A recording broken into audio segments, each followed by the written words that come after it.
Vampiro, bruxa ou vítima de uma epidemia? A então conhecida vampira de Veneza foi encontrada em uma vala comum perto de Veneza, na Itália. A mulher do século XVI foi descoberta entre as vítimas da peste medieval em 2006. Sua mandíbula foi forçada por um tijolo, uma técnica de exorcismo usada em vampiros suspeitos na Europa da época. Novas investigações revelam quem era esse vampiro, e por que as pessoas suspeitavam que ela não era humana. Há um pedaço da história que precisa ser reescrito depois de 500 anos, para se compreender como o mito do vampiro surgiu. Conheça tudo sobre essa incrível descoberta logo após a vinheta.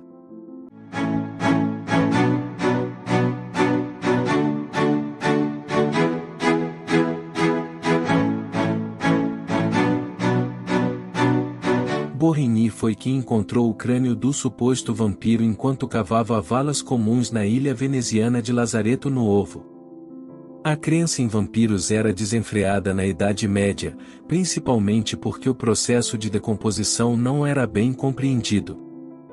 Por exemplo, o estômago humano, quando se decompõe, libera um fluido escuro.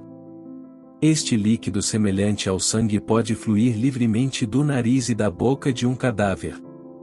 Uma vez que sepulturas e enterros em massa eram frequentemente reabertos durante epidemias para adicionar novos corpos, os coveiros italianos viram esses restos em decomposição e podem ter confundido o fluido sangrento com vestígios de sangue das vítimas de um vampiro. Além disso, o fluido às vezes umedecia a mortalha perto da boca do cadáver, fazendo com que o pano se dobrasse na mandíbula. Isso poderia criar rasgos no pano que davam a impressão de que o cadáver havia mastigado sua mortalha. Alguns acreditavam que os vampiros eram a causa das epidemias, e surgiu a superstição de que mastigar a mortalha era a maneira mágica de os vampiros infectarem as pessoas. Inserir objetos, como pedras e tijolos, na boca de supostos vampiros era considerado uma forma de impedir a propagação da doença. Para se aprofundar nos detalhes do vampiro de Veneza, Borrigny reuniu uma equipe de cientistas. Paleonutricionistas estudaram os restos mortais da mulher, para procurar alguns elementos presentes na comida que se depositam nos ossos e permanecem após a morte.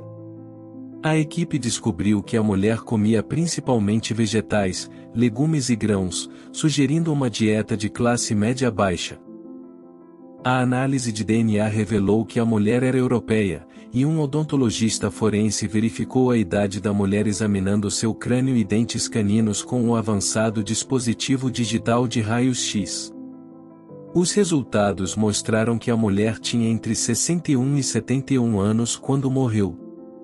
Isso foi surpreendente, pois a maioria das mulheres não atingia uma idade tão avançada no século XVI. Na Europa medieval, quando o medo das bruxas era generalizado, muitas pessoas acreditavam que o diabo dava às bruxas poderes mágicos, incluindo a capacidade de escapar da morte. Isso significa que uma mulher relativamente velha, que após sua morte foi suspeita de ser uma vampira, poderia ter sido acusada em vida de ser uma bruxa também. Mas a velhice por si só provavelmente não teria sustentado a acusação de bruxaria, disse outro especialista em bruxaria e superstição europeia. Embora a expectativa média de vida na Europa medieval fosse baixa, em torno de 40 anos, isso não significa que a maioria das pessoas morria na faixa dos 40 anos. Significa que a mortalidade infantil era alta, baixando a média. Então o vampiro de Veneza era uma velha, mas não tão incomum e extraordinária. Em vez disso, a sociedade misógina da Europa ligava especificamente as mulheres idosas à bruxaria, porque as pessoas assumiam que as mulheres idosas, especialmente as viúvas, eram pobres, solitárias, fracas e infelizes, e portanto, poderiam ser atraídas pelas promessas do diabo de riqueza, sexo e poder, assinando um pacto com ele. No auge da caça às bruxas na Europa, entre 1550 e 1650, mais de 100 mil pessoas foram julgadas como bruxas e 60 mil foram executadas, a maioria mulheres idosas.